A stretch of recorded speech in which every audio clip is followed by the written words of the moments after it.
We're doing 16, 17, and 18. So they give us a u substitution. I'm going to rewrite this.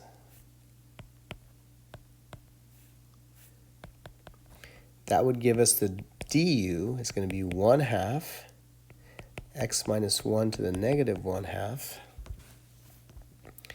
dx, or in other words,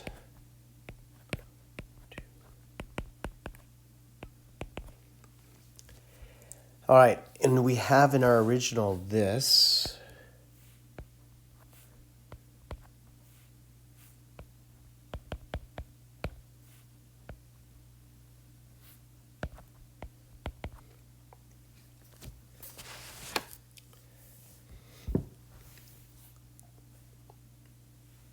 All right, here's our problem. Our problem lies in which we do not have du, but we do have an x there. And in the original, our u substitution, if we square both sides, we have a value for x.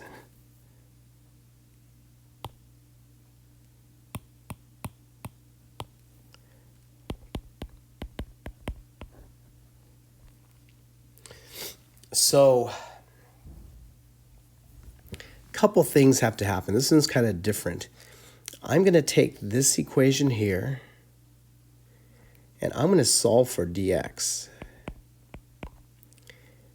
That's going to be 2 radical x minus 1 du, and I'm actually going to take this, plug it in for dx. I'm going to take this, plug it in for x, and take u and plug it in here. A lot of craziness here. So I'm going to get u squared plus 1 and 2 radical x minus 1 du. And not only that, I need to change the 2 and 5 into u's. So plug in 2, I'm going to get 1 here. Plug in 5, I'm going to get 2 here. And the last step, this is actually just u. So let's write that like this, which becomes 2u squared over u squared plus 1 du. And is that an option? Oh, wow. Yeah. 2u squared over u squared plus 1 du from 1 to 2. D, 16 is D. That's quite ugly, but kind of cool. Hopefully you like that one. Hopefully. 17. All right. Finding the Maclaurin series for x e to the minus x. There's an easy way and there's a hard way.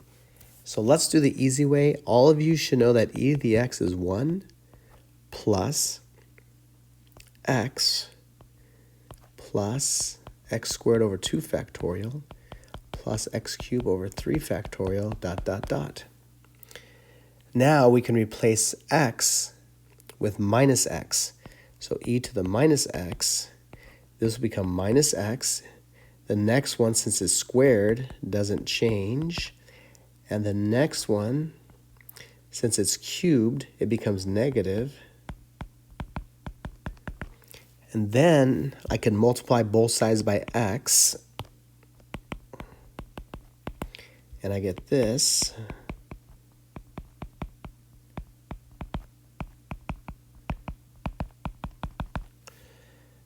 And that would be A.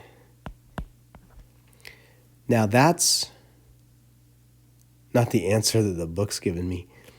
Did I look at it wrong? Oh yeah.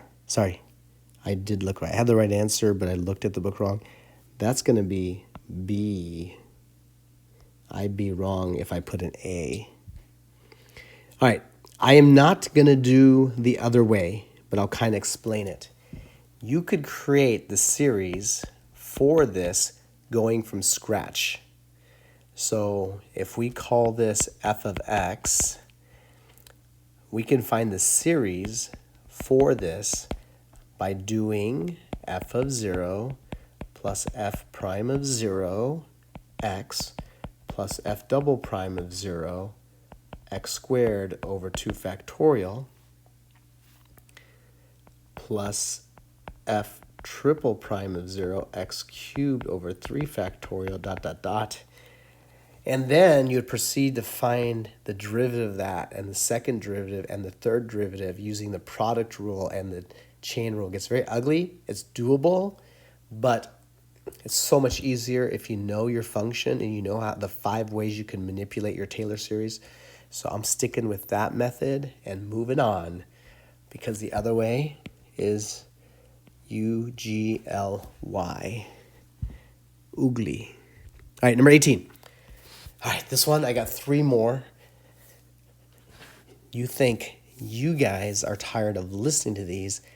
I have to make these for this class and my AB class and do my other stuff. So when you start feeling like you're bored or this is too long, think of me. All right, what's going on? We have, I don't know why, this just seems like it's going to be ugly. It seems pretty straightforward. Let's see if we can do this. 2x to the 4th over 4, kx cubed over 3, plus 2kx from 0 to 2 equals 12. Plug in 2. Okay, so if I plug in 2, is that 8? I hope that's 8. Because 4 can't, I think that's right. Plug in 2 here. That's going to be 8/3 k. And plug in 2 here. That's going to be 4k equals 12. I'm going to subtract 8 from both sides. And while I'm at it, I'm getting a common denominator. Then if I combine these like terms, I get 4k over 3 equals 4. K equals 3. That seemed too easy, is that right? D for number 18. Bam! Bam! I'm done. 3 more to go. 3 more to go.